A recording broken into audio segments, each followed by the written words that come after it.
वहीं उत्तराखंड के रुद्रप्रयाग की बात करते हैं, जहां उस वक्त हड़कंप मच गया जब केदारनाथ धाम से दर्शन कर लौट रही श्रद्धालुओं की एक कार खाई में गिर गई। गनीमत रही कि किसी तरह की कोई जनहानि नहीं हुई।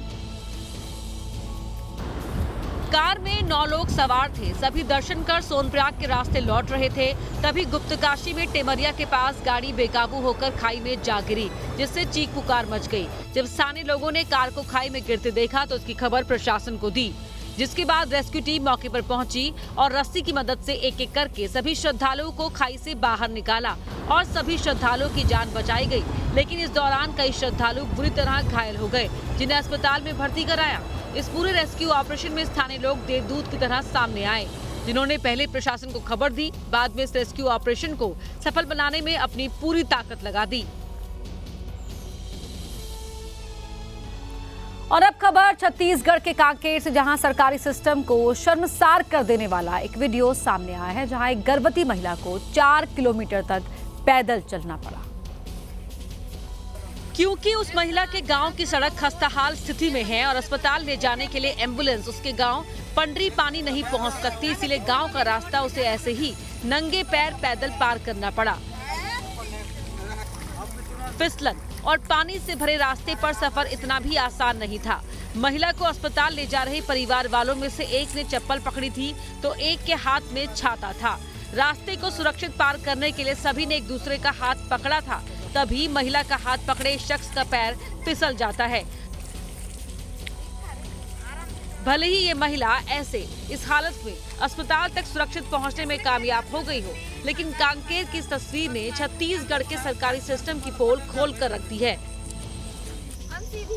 अभी कुछ दिन पहले ही मध्य प्रदेश की सीधी की ऐसी ही घटना वायरल थी, जहां एक गर्भवती महिला ने अपने गांव की सड़क बनवाने के लिए बीजेपी के सांसद से सवाल पूछे थे। अपना झूठ के हमसे वादा काहे की हैं?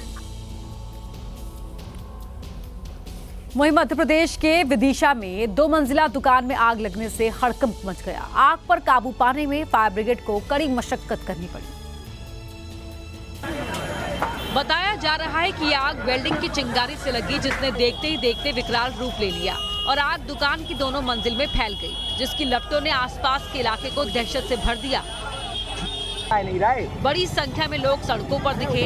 आनन फानन में आग की खबर फायर ब्रिगेड को थी, लेकिन तब तक आग पूरी तरह से फैल गई। हालात ऐसे हो गए कि आग बुझाने पहुंची फायर ब्रिगेड दोनों गाड़ियों को 7 से 8 बार पानी भरकर लाना पड़ा, तब जाकर आग पर काबू पाया। लेकिन दुकान में रखा लाखों का सामान जलकर राख हो गया। हालांकि गनीमत रही, किसी तरह की कोई जानहानि नहीं हुई, क्योंकि जैसे ही आग लगी दुकान में मौजूद सभी लोग बाहर आए।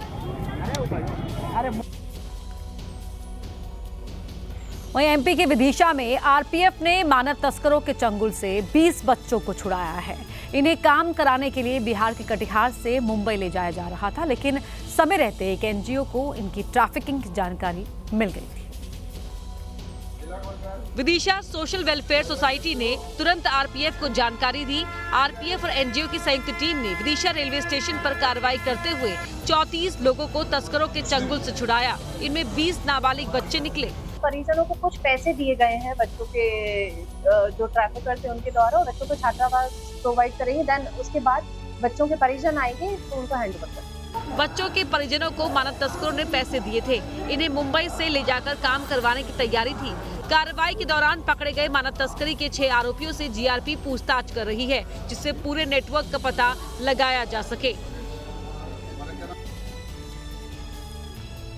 वहीं एमपी का सिवनी 2 बच्चों का शव देखकर दहल उठा। दोनों ही बच्चे सिवनी शहर से मंगलवार शाम से लापता थे।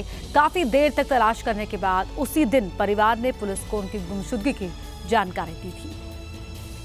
परिजनों की शिकायत पर पुलिस ने अपहरण का मामला दर्ज किया था। परिवार को उनके सकुशल होने की उम्मीद थी, लेकिन ये उम्मीदें उस समय मातम में बदल गई जब शहर से कुछ किलोमीटर दूर जंगल में दोनों बच्चों का शव एक साथ मिला। इन्हें जंगल में एक पत्थर के नीचे ढक दिया गया था। अंबा माई के जंगलों से 2 शव बरामद किए गए, जो उन्हीं बच्चों के हैं, और प्रथम दृष्टया इसमें हत्या का मामला समझ में आ रहा है, जिस पे कार्रवाई की जाए। पुलिस 2 संदिग्धों को हिरासत में लेकर पूछताछ कर रही है। फिलहाल हत्या की वजह का खुलासा नहीं हुआ है।